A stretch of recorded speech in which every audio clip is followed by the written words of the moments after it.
as dúvidas, os questionamentos, os mitos e muito que se tem sobre alimentação, sobre nutrição e sobre o dia a dia.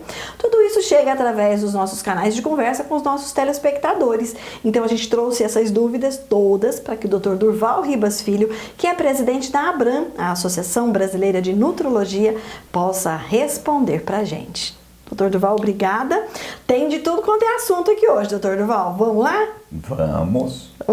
O Davis mandou a seguinte pergunta pra gente. Quando a gente falou que ia trazer dúvidas aqui pro doutor Durval, ele quis saber se o whey, que muita gente que vai pra academia e que tem prática de atividade física utiliza, que ingere, tem que benefícios e que malefícios para a saúde, doutor Durval? O whey protein, que é a proteína do soro do leite, é um produto maravilhoso, não é? Porque para quem faz atividade física, ocorre o que nós chamamos da quebra, né? O breakdown proteico, ou seja, é como se o músculo se quebrasse, né? Então o whey protein, ele faz a ressíntese, ele favorece para que esse músculo, entre aspas, se regenere. E com isso a pessoa no dia seguinte não tem aquela fadiga que normalmente você tem quando faz vários dias de atividade física. Então o whey protein, proteína do soro do leite, é uma proteína maravilhosa, deve ser utilizada, pode. O problema está no excesso. Quando a gente diz, olha, aquele scoop, geralmente ele tem 30 gramas. E aí tem pessoas que falam, não, eu tomo 3 antes, 3 depois. Não, porque aí você está ingerindo em excesso.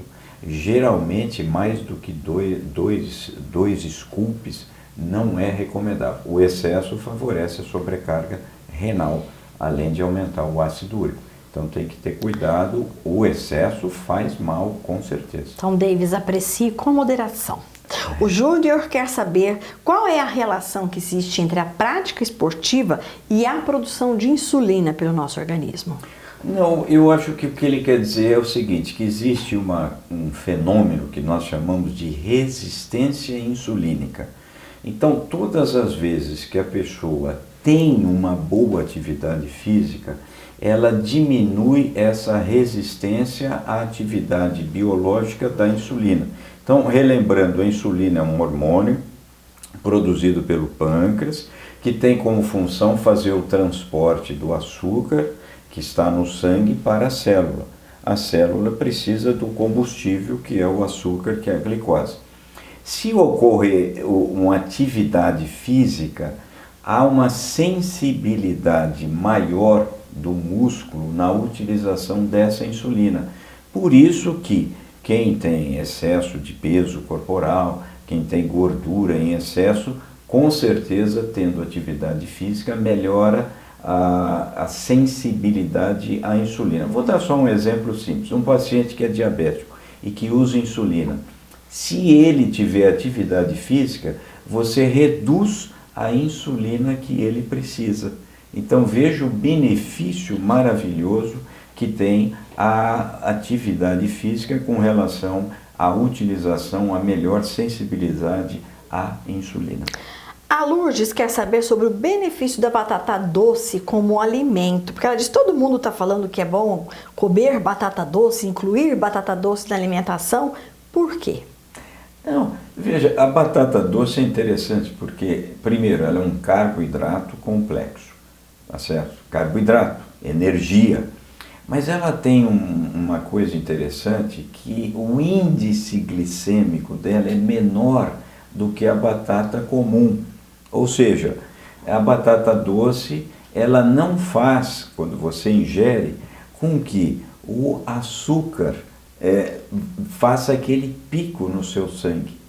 Isso é mais fisiológico. Por isso mesmo que se recomenda. Portanto, a batata doce é igual a um outro carboidrato qualquer, mas Ela é interessante porque o seu pico, o seu índice glicêmico é interessante, é menor, é mais recomendável. Então também recomenda-se com moderação. Vai sair Como comendo batata sempre, doce coma de alocadamente. tudo, mas pouco, sem exagero. Tá. A Márcia quer saber se tem alguma orientação especial para a alimentação da gestante. Ah, sim, a gestante, eu acho que é o primeiro item mais importante. Gestante, não fique mais do que 3, 4 horas sem se alimentar. Nós temos no nosso organismo um mecanismo de formação de umas substâncias que são chamadas corpos cetônicos. A mulher grávida, depois de 3, 4 horas, ela já forma esse tal de corpos cetônicos, que é uma decomposição da gordura.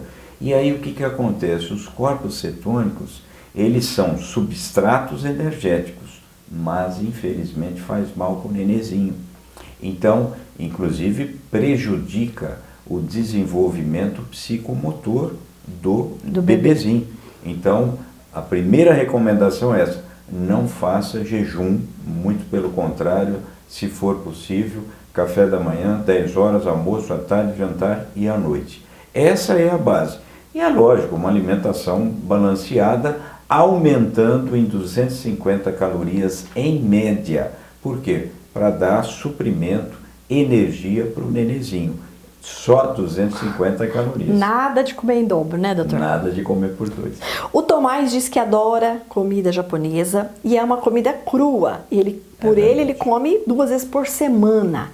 E aí ele quer saber se, por ser um alimento cru, pode trazer algum tipo de malefício. Então, os alimentos crus, infelizmente, dependem muito das condições higiênico-sanitárias. Esse é o grande problema, porque ele pode favorecer algumas doenças, como toxoplasmose, mononucleose, enfim, são doenças que a pessoa pode, de repente, ter em função da ingesta de um alimento cru. Mas a gente observa que quantos e quantos restaurantes de oferecem comida, e alimentos nós estamos percebendo que no Brasil esses cuidados eles estão tendo. Mas eu recomendo sim que se observe, vamos dizer assim, o tipo de restaurante, se efetivamente ele é interessante dentro desse contexto higiênico dietético. Salvo isso, não tem problema algum. Tá. A gente tem a pergunta do Newton sobre os alimentos que auxiliam no controle da pressão arterial. Dá para responder bem rapidinho? Evidentemente o sal tem que ser evitado, mas um outro lado que é o mais importante também, que é você ingerir bastante alimentos com potássio. Onde tem muito potássio? A banana, o melão. Então, não esqueça disso, não é só reduzir o sal, mas é aumentar alimentos que têm uma grande quantidade de potássio. E se você for na internet, procura alimentos com alta concentração de potássio. Portanto, hipertenso, reduz o sal, mas alimente-se com mais potássio. E a Wanda, que mandou a seguinte pergunta, doutora, ela disse que ela gosta muito de pedalar, mas que ela está tendo agora que fazer uma dieta de restrição alimentar. Mas ela não consegue ter o mesmo desempenho na bike de quando ela não fazia a dieta. Ela pergunta, é possível equilibrar? Olha, com certeza, o que ela deveria fazer? Quando ela for para a atividade física, ela pode e deve ingerir carboidrato. Qual carboidrato? A maltodestrina, porque é um carboidrato complexo, que não tem um índice glicêmico alto. Portanto, com isso, ela pode, inclusive, um envelopinho, 2, 3, ingerir antes da atividade física. Ela vai ter efetivamente energia, porque aumenta o que nós chamamos o glicogênio hepático e o glicogênio muscular. Muito obrigada, doutor Durval. Eu que agradeço e sempre à disposição.